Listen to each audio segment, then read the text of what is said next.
belum lagi ini ada penggabungan antara pilpres dengan pileg, sehingga konsentrasi pun pecah sebenarnya antara pengawasan dirinya, misalnya si para caleg itu melalui saksi-saksi yang mereka biayai sendiri juga, gitu kan, di TPS-TPS itu, dengan dia punya kewajiban juga untuk melakukan pengawasan terhadap kemungkinan kecurangan pada tingkat pilpresnya, itu sehingga kadang-kadang dia longgar yang itu, gitu kan. Nah itu juga satu masalah juga tersendiri, gitu kan, dalam kaitan dengan fungsi pengawasannya, gitu, dari para saksi gitu kan, karena tidak semua mampu membiayai saksi, gitu kan, apalagi di pileg dan pilpres yang disatukan seperti ini, gitu Pak. Apa usulannya? Apakah masalah saksi yang memang jadi problem dari tahun ke tahun itu ya, kemudian memang tidak boleh ditangani oleh pilpres tetapi capres, tetapi oleh pemerintah, bahwa pembiayaan saksi itu walaupun nanti saksinya dari si capres itu tertentu, tapi biayanya berapa yang memenuhi uang dari atau seperti itu misalnya. Memang betul bisa begitu, cuman kita tahu juga politik uangan bermain sini ya, gitu kan. Siapa yang bisa membiayai, gitu kan, maka dia yang relatif lebih aman, gitu kan, ketimbang yang tidak. Saya kira kalau saja pemerintah bisa membiayai secara menyeluruh ya bagus saja, gitu kan, untuk saksi-saksi itu clear, gitu kan. Ini kan masalahnya semua dikembalikan ke pembiayaan pada masing-masingnya, gitu kan, pada tingkat pileg ya masing-masing caleg, pada pilpres ya mungkin partai-partai koalisi dari pendukung capres tertentu, gitu. Jadi seperti itu ya. Jadi kalau menurut saya mah, kalau tadi pertanyaannya apa solusi, ya solusinya ya harus kan ini penyakitnya tuh di KPU, KPUD dan sampai ke tingkat bukan KPU saja, siapa yang menentukan orang duduk di KPU ya, akhirnya kan seperti itu, gitu. Kalau dulu kan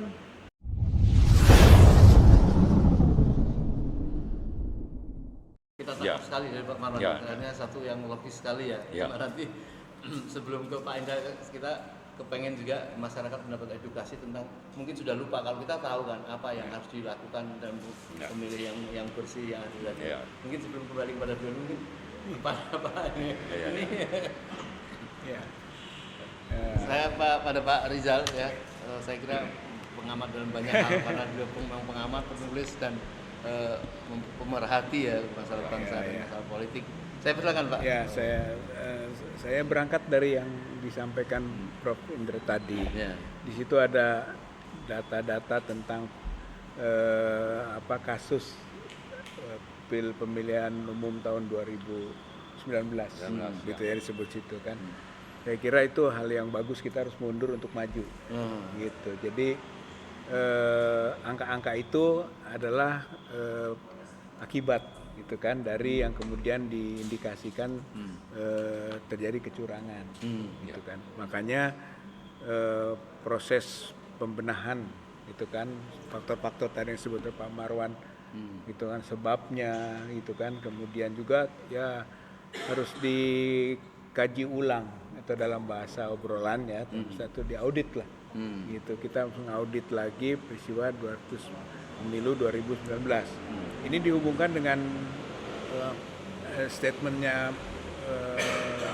Ketum PDIP Megawati, yang menyatakan pemerintahan Jokowi lah yang sekarang sedang tidak dalam keadaan yang bersama, gitu ya, ada sedikit friksi, itu tidak mengulangi kecurangan, jangan ada kecurangan lagi, gitu ya. Jadi memang sebetulnya secara tidak langsung diakui bahwa pemilihan umum 2019 khususnya pilpres itu terjadi kecurangan itu, gitu kan.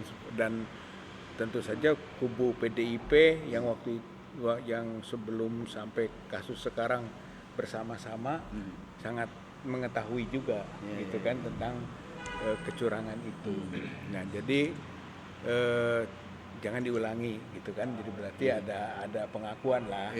Jadi menurut saya seperti yang pernah disampaikan atau disampaikan Pak Marwan juga, ya kita harus melihat lagi kelemahan yang lalu, gitu.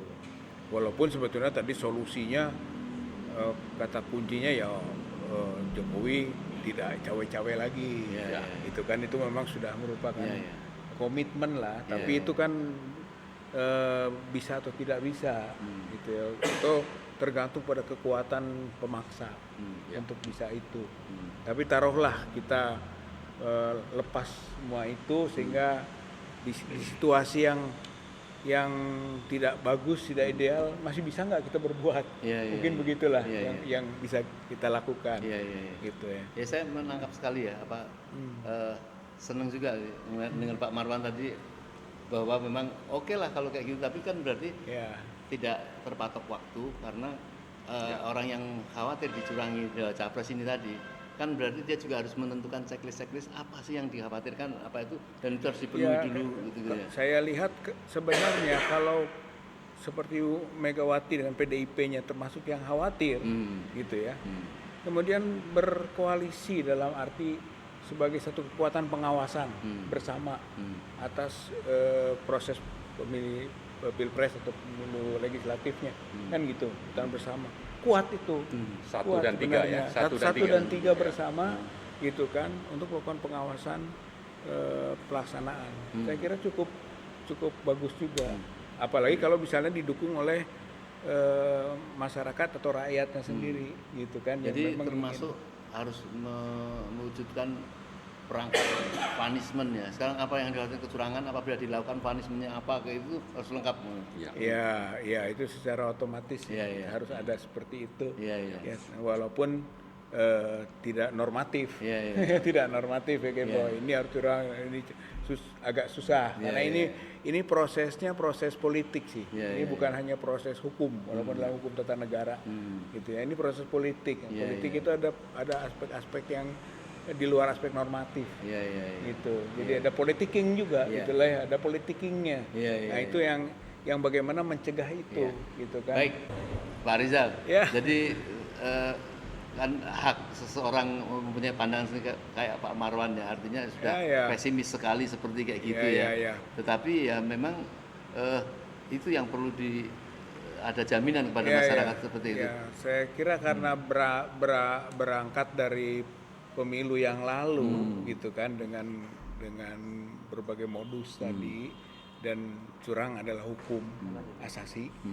Jadi menurut saya jujur atau adil itu taksis itu penghususan ilah gitu, kecuali.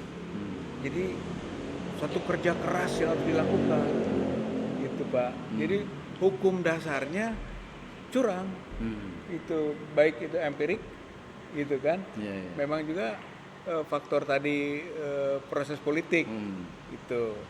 Belum lagi ini ada penggabungan antara Pilpres dengan Pileg, sehingga konsentrasi pun pecah sebenarnya antara pengawasan dirinya, misalnya si para caleg itu melalui saksi-saksi yang mereka biayai sendiri juga gitu kan, di TPS itu, dengan dia punya kewajiban juga untuk melakukan pengawasan terhadap kemungkinan kecurangan pada tingkat pilpresnya itu, sehingga kadang-kadang dia longgar yang itu, gitu kan. Nah itu juga satu masalah juga tersendiri, gitu kan, dalam kaitan dengan fungsi pengawasannya gitu dari para saksi gitu kan, karena tidak semua mampu membiayai saksi, gitu kan, apalagi di Pileg dan Pilpres yang disatukan seperti ini, gitu Pak. Apa usulannya? Apakah masalah saksi yang memang jadi problem dari tahun ke tahun itu ya, kemudian memang tidak boleh ditangani oleh Pilpres atau Capres, tetapi oleh pemerintah, bahwa pembiayaan saksi itu, walaupun nanti saksinya dari si Capres itu tertentu, tapi biayanya berapa yang memenuhi uang dari atau seperti itu misalnya. Memang betul bisa begitu, cuman kita tahu juga politik uangan bermain sini ya, gitu kan. Siapa yang bisa membiayai gitu kan, maka dia yang relatif lebih aman, gitu kan, ketimbang yang tidak. Saya kira kalau saja pemerintah bisa membiayai secara menyeluruh ya bagus saja, gitu kan, untuk saksi-saksi itu clear, gitu kan. Ini kan masalahnya semua dikembalikan ke pembiayaan pada masing-masingnya, gitu kan, pada tingkat pileg ya masing-masing caleg, pada pilpres ya mungkin partai-partai koalisi dari pendukung capres tertentu, gitu. Jadi seperti itu. Ya. Jadi kalau menurut saya mah, kalau tadi pertanyaannya apa solusi, ya solusinya ya harus kan ini penyakitnya tuh di KPU, KPUD dan sampai ke tingkat bukan KPU saja, siapa yang menentukan orang duduk di KPU ya, akhirnya kan seperti itu. Gitu.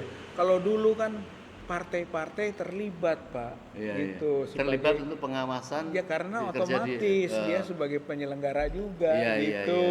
Jadi ada perwakilan partai-partai. Jadi dengan sendirinya mereka melakukan ada kepentingan untuk melakukan pengawasan, gitu. Kalau sekarang kan KPU tersendiri komisi, gitu kan, komisioner. Yang komisioner juga ternyata di situ banyak kepentingan politik.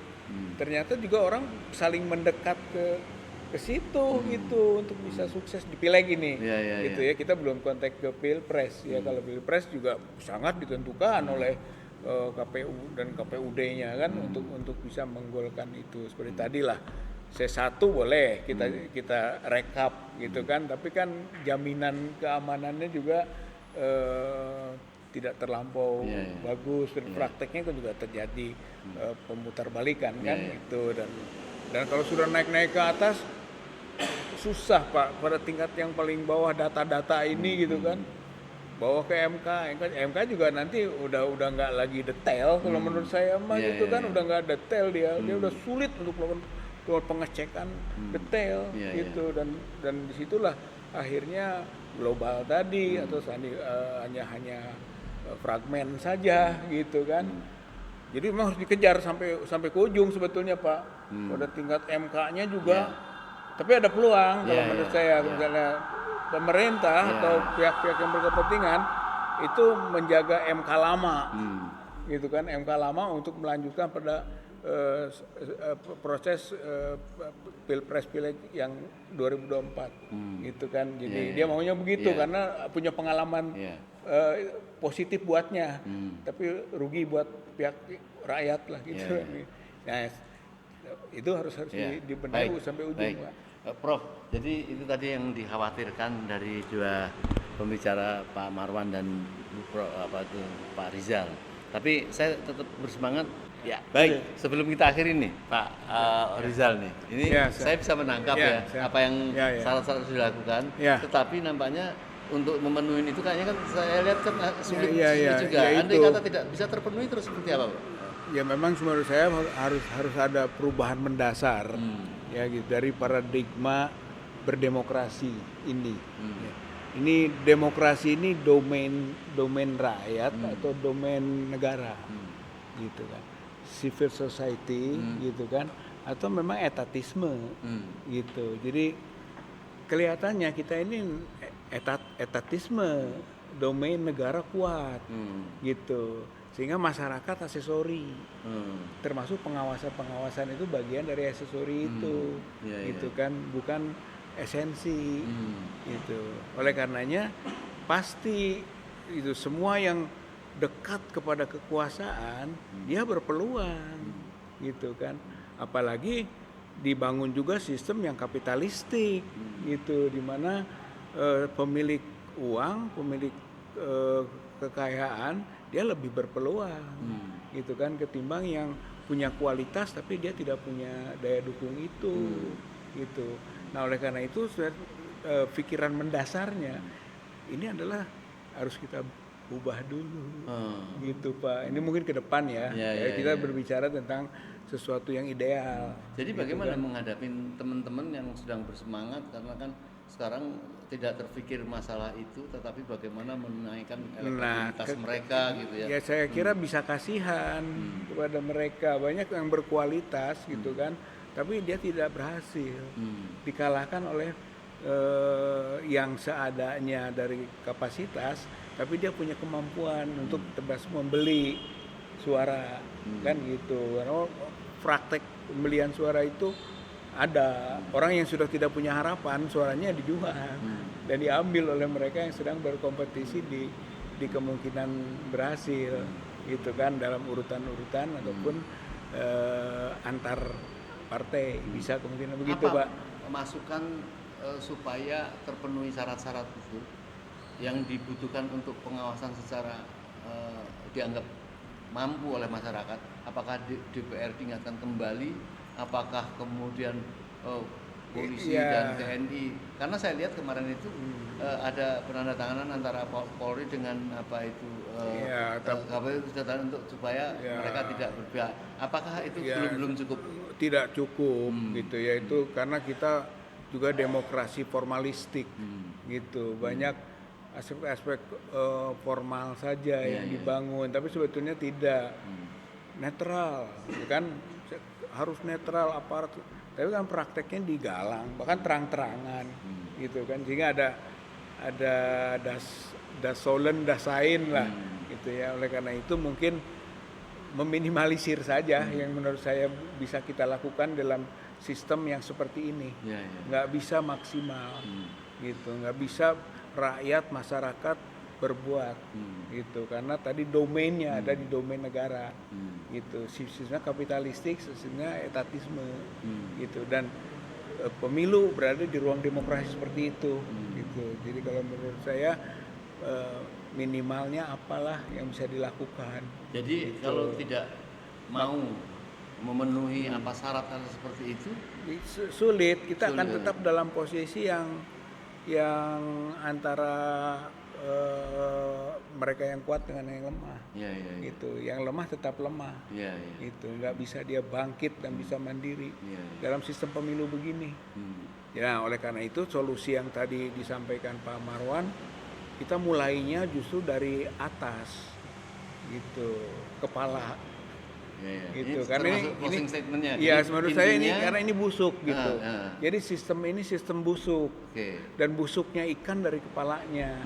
Itulah yang dimaksudkan tadi. Gimana kalau kepalanya kita benahi, gitu. Jadi memang akhirnya di situ pikiran-pikiran bersih dan jernih, gitu, dimulai dari political will sampai TPS yang bersih, gitu. Saya kira karena itu saya kira udah jadi intinya demikian. Gitu. Kenapa tadi pemilu tanpa Jokowi, karena realnya gitu Jokowi adalah kepala yang busuk.